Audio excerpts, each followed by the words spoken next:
everyone, and welcome to today's episode of the vlog. So at last we are back on the TTS.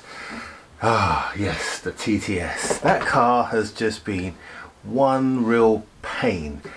If it's not one thing and I'm waiting for Piston to come and the wrong ones are delivered, then I have to wait for various other bits. Anyway, we got all the bits now and we're now ready to get back onto the car. So well, we're going to start off with the pistons, but all is not as it seems. You see, it started off well and then something happens, and well, rather than me tell you, let's watch and see. So welcome back to Project TTS, and everything is exactly as we've left it. Nothing has changed except for the new pistons that we've got here, and we've had some work done on the engine. So we've had the two cylinders done. By the time you see me put the other two in, the other two will be done as well. Yes, we have had them in situ and they've been thoroughly flushed and clean, etc. I had a friend do it who does this all the time. So what we've had is we've had these honed, these two. That's looking slightly better in terms of the there's some slight scoring. We've done it as best as we can. Hopefully you can just see that there, that it's better. So that's within tolerance. This one here has been done. You should hone it if you're going to put new pistons in, apparently. You shouldn't use the existing bore without honing it first. So we've got these two to come out and then these are going to be done.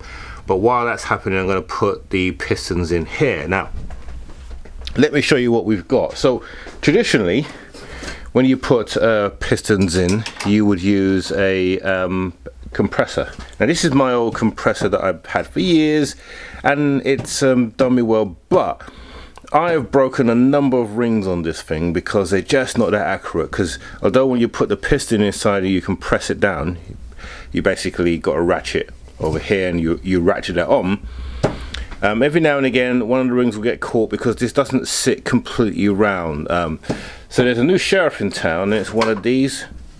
So basically what you do is you buy according to the size of the bore, and as you can see the bore size is 82.5. that's the size of the bore. Now looking at it face value, these piston compression rings as we call them, it doesn't look anything special, but what it does do is it does taper. So if you look at this edge here is thin. Don't know if you can quite see that. It's a thin edge. And if I flip it round, you'll see that this edge here is thicker. So basically this end here represents the bore. That's the thickness of the bore, while the thin end here is the top, and it basically tapers in like that. And it's just a much better way of putting the pistons together. So that's the plan. So basically what happens is that sits on top like so, which matches the bore, and then we just tap it in and then it should go in. You'll see we do that when we come to put this in place. In the meantime, what we need to do is we need to take the pins out of this one and then put them on, or put this rod onto the new piston. Now these do go a certain way, and there are markings on here to tell you which way. So basically if you look at this here, you've got these two nodules. Can you see that? These two little nodules, one here and one here. That's telling me that that's the front of the engine. Okay, and we can also verify that by the fact that we've got our two little divots here for the valve. So that's how close this gets to the valve. Okay, you've got these two little divots and the valves literally just missed that. On the new piston you can see them a lot more clearer. Okay, so that's the front. You've also got a marking here and an arrow as well, and we've got the arrow on here as well. So we'll start taking this apart. So we're going to hammer this one out, then we'll get some lubricant, because this one is toast, so we can hammer it out, but this one isn't. So what we'll do is we'll get, here's our new pin, and then here's our little circlips that go in here, and we need to be very careful that we don't lose these. But we'll get some lubricant to make it easier to go onto that, and then that should just fit on. Easy, he says. Let's see what it's like in reality.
Right, putting the piston in. Now this is the probably one of the most critical parts of doing this, because we need to make sure that A, that's clean, which it is. I've checked and I've greased it down and cleaned it off with a clean cloth.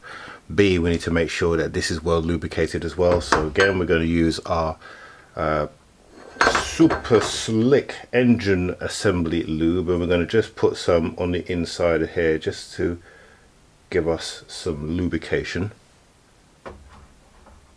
Bear with me.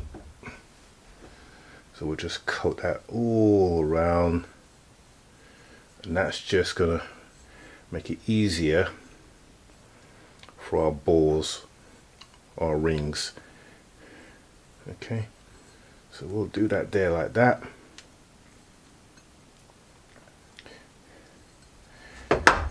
And I think we'll might just do the same just at the top. You don't have to do this, I'm just doing this just to make sure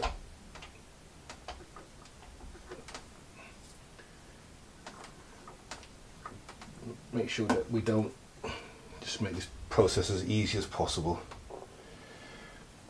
and don't make the same mistake that the previous owner might have made, or whoever did this engine, because I'm pretty sure this engine has been worked on before.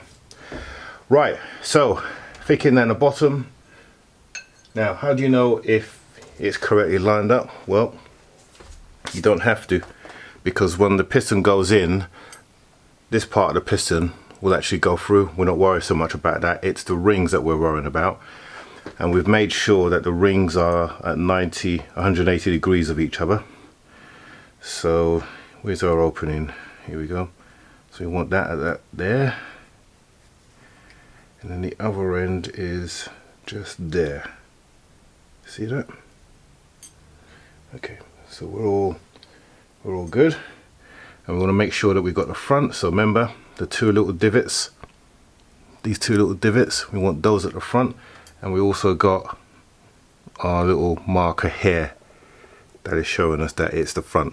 Okay, so let's get that in play. So we'll do that first up here so you can see. So literally as it goes in, the rings should just find their base. We want to make sure that they're in place in the first place, because what we don't want is to break them on the way in. Okay, so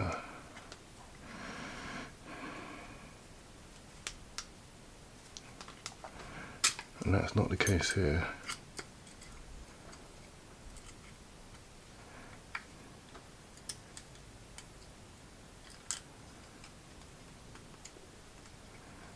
Okay, there we go.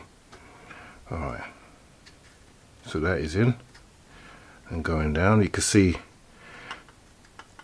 the end of the piston coming out there. See that? End of the piston, and the top's in place as well. So two divots again, making sure it goes in the right way.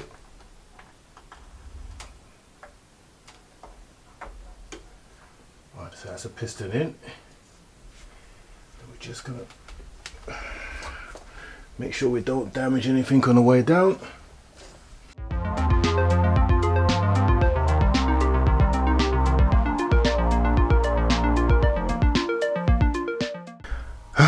Right, major fail. So one of the rings, it got a little bit tight, and rather than pull it out, I gave it a little tap, and now the ring is damaged. So we're gonna have to get a new ring. So that's basically gonna stop play today, which is a real pain. And not only that, it has scored. Can you see that mark inside? That score mark. Yeah, so it's scored this. See, when I was going through and trying this out, it went in quite easy, and I couldn't understand why it was sticking. And rather than pull it out and check to see, make sure the rings are in, I tapped it further, which was the wrong thing to do, and now we've damaged the ring. So we're gonna have to get some more rings. That's a real pain. It's a real pain. Right, okay, let's go and sort that out and see what we can do. Disheartened, At this point, I'm feeling really dejected, having to now pay for a new set of rings to again start the whole process and get this car put together. But before I do that, I get a good friend of mine who is an engine builder, and that's all he does, because I want him to have a real good look at this car. And what's the first thing he says to me? Paul, why are you doing this with the car in situ? Yeah, I know.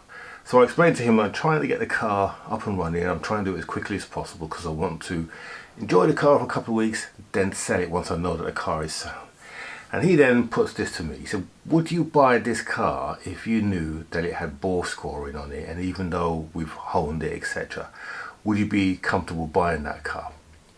And that's a really good question. You see, I don't have to declare that I've honed it, but my conscience just would not allow me to sell the car in that state. Even though we probably cleaned it up, in reality, what he says to me is that to do it right, you need to really have the bores done. So, and then obviously we'll need to make sure that all the cylinders are the same, because you can't have one and then three staying as they are. So you really need to do all four. And then of course we need oversized pistons. That then changes the compression ratio, and we're into a whole load of other bits of science that I really don't want to get involved with. So what do we do?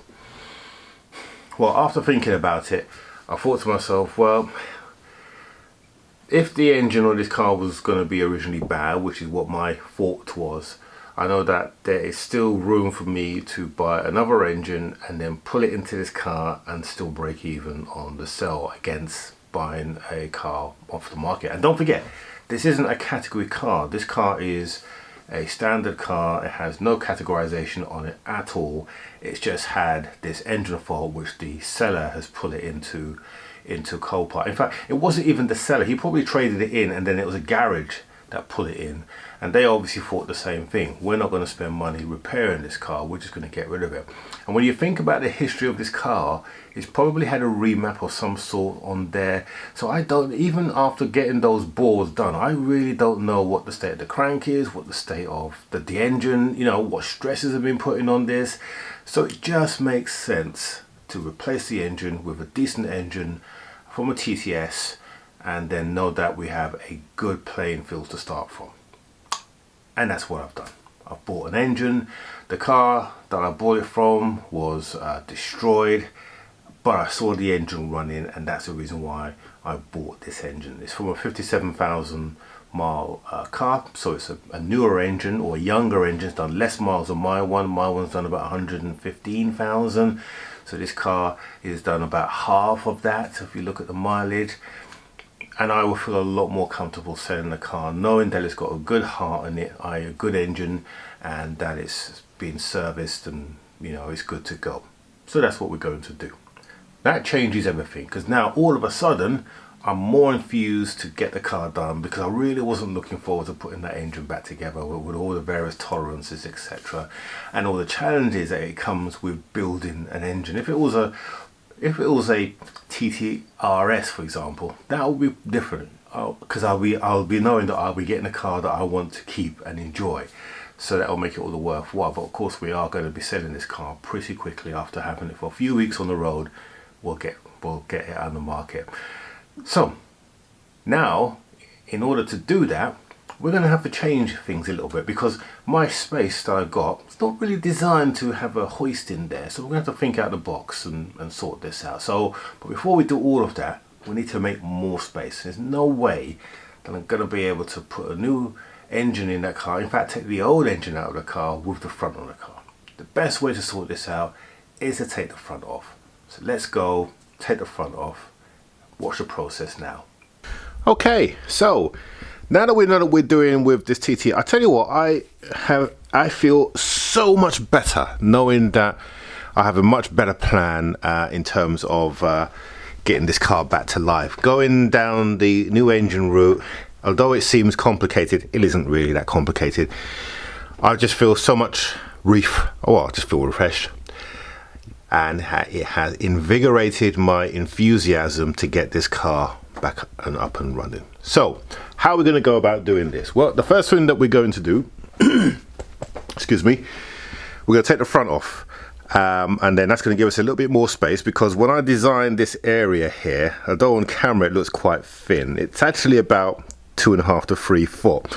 That's not really enough space to do any work on cars. I never really designed this area, this space, to fit engines. I would normally turn the car around the other way and do it from the front, where there is a lot more space, and I've got another toolbox at the top.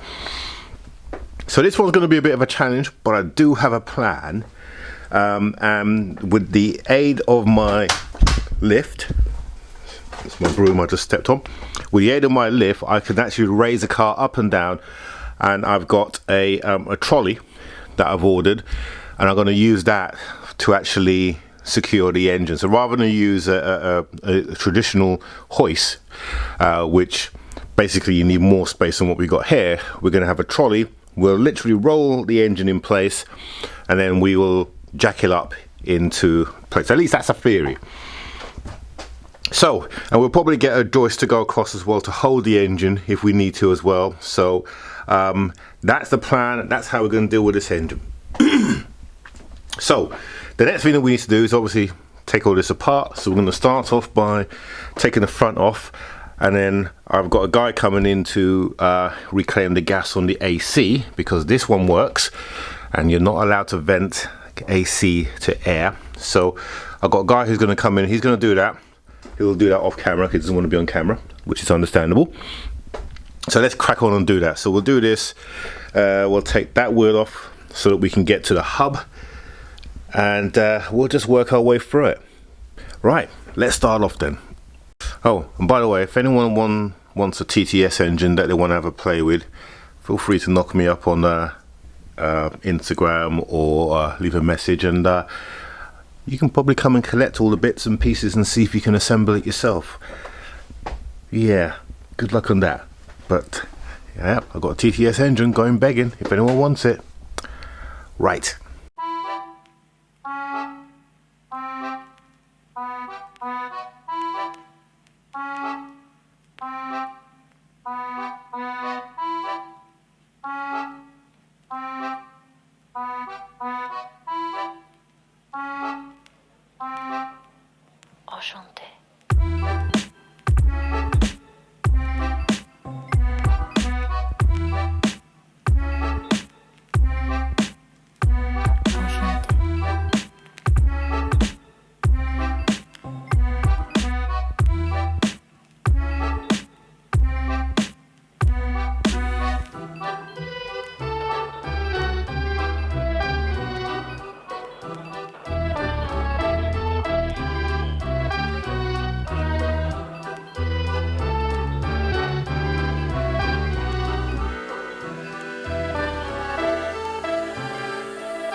Right, so we've got the front off. As you can see, we were a little bit stuck with the headlights, and I didn't want to break any tabs, so it really looked hard for the bolts. And we had like a couple of bolts, one here that was holding in, we had two at the front here, but this is the one that was really holding it in. And all it is, it's a clamp, it just clamps down.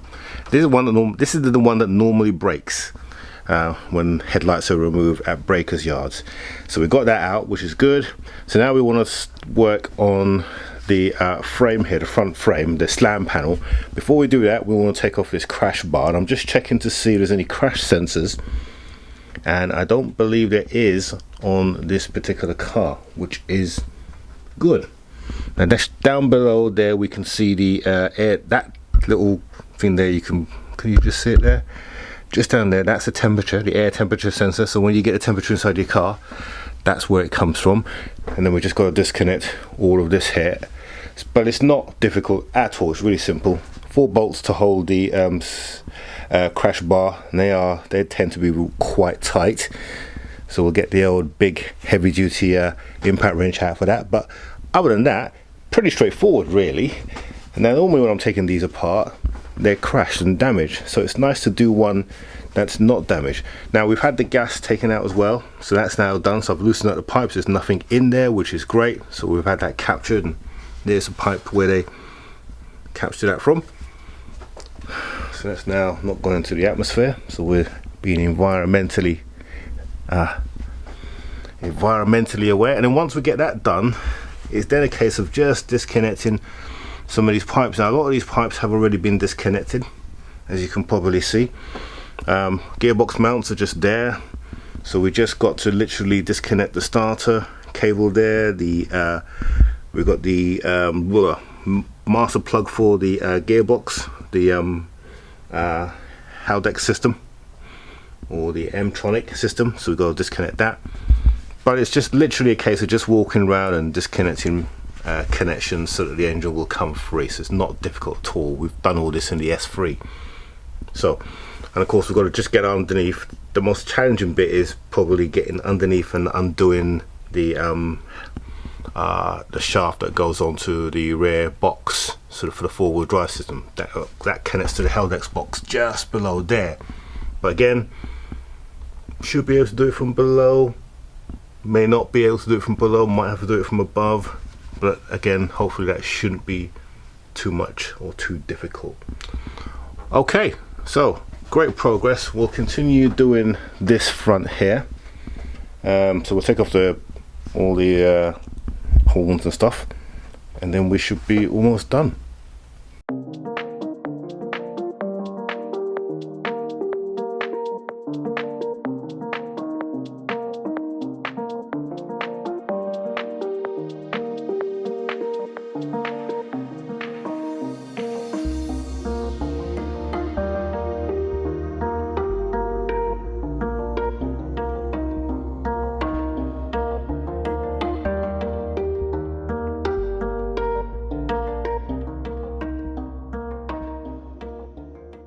Right, this has got to be the most secure slam panel that I've ever had to undo.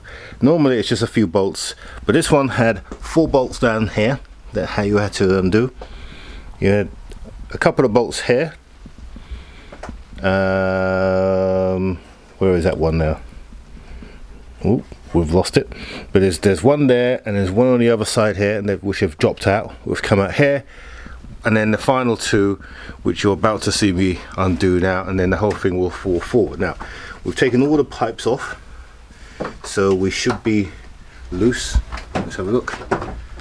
Everything should be pretty loose and should just fall forward. The only concern I have is the AC pipes, at least one of them. I just got to undo that one there, and that should be it. Actually, there's the AC return pipe as well. This one here, where's that one go? It goes up here. Right, so we need to be careful with this one when we take this one off, because this one's connected to the radiator. So as we pull that away, we need to see where that's connected and obviously sort that out. So what we'll do is we'll undo this one first, loosen that one, and then we'll see where it's connected. And then that should be it. Slam panel comes away, and then we'll have the front of the engine exposed finally.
Okay, we finally got the front off. Wasn't too difficult, to be fair, just made a bit of a mess, but we can clean it up because we've got a nice floor which cleans up nice. Next we've got to take off this subframe, which is unusual. I'm not seeing this in a car before, you know, a TT variety, but we need to do that because of that frame there in the middle that's going to block the engine from coming down. But it's pretty straightforward to take off, so we'll take that off, drop that down, and then we should be good. Now we might have to drop the subframe in this as well to get to that rear shaft. From what I can remember, when I did the S3 I had to drop the subframe, but that's no biggie, we can do that, and we got a method to get that sorted. So we're in a very good place. I've ordered my trolley that's going to be used, but actually taking this away has given us a lot more space to work with as well, so that's a good thing. Close come some of my jaws. Yes, we've got more space. So once we take that away, you could actually get a jack in here and do that, but I still think it will be quite challenging, so we will go down the jack. But yeah, you could actually get a engine hoist in here quite comfortably now, I reckon, once you clear away all the debris, and I will actually get round to doing that at some point. Right, okay, so let's summarize what we've been able to do today. And there it is. The front end is now off the car, so we can now concentrate on getting the engine out. So we're going to take the engine and gearbox out as one. I've got a little lift coming in rather than a crane. I've got a trolley that the engine will be able to lower on, and we can use the hydraulic jack as well as part of that. So that's coming this week, and the engine will be hopefully coming this week as well. So next week we'll be taking the engine and gearbox off. We'll be giving the engine bay a bit of a clear up, a clean up, splitting the gearbox, clean up the gearbox. I want this car to look really nice for the new owner. When they lift that bonnet up, they should see a shiny new engine in there already. And as part of the new engine install, we're going to change the cam belt as well, because even though it's done about 57,000 miles, it's got about 15,000 miles also before it needs a cam belt change. So it makes sense that while we got the engine out, we change the cam belt and the necessary components as well.